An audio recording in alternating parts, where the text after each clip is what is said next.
Hello everyone, it's Michael from MDO Video, and today I'm going to show you these vintage Circle F switch and receptacle. Alright, this is a Circle F single pole switch.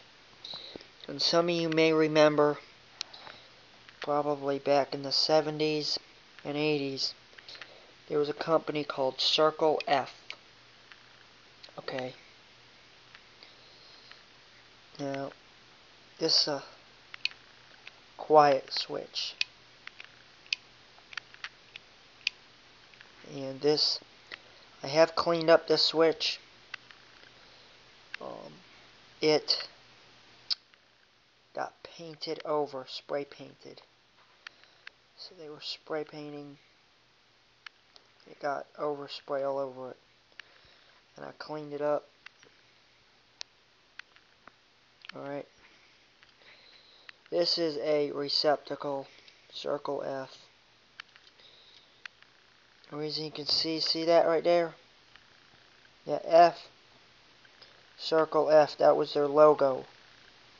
Right there, that's their logo back in the day. Now, I'm going to do another video on what this turned into and what it is today.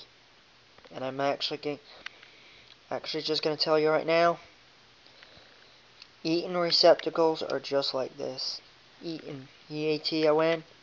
Y'all probably know them, big company. Believe it or not, I'm pretty sure they came from Circle F. Went from Circle F to Eagle to Cooper to Eaton. Cooper wiring devices. You probably remember them, big company. Eagle Electric. Used to be Circle F. Let me pause this. I actually have a wall plate too for it. So, yeah. You know what? Actually, I'm running out of storage space, so I hope you enjoyed this video. Thank you for watching. Please subscribe if you like it, and I'll be uploading much more. Bye.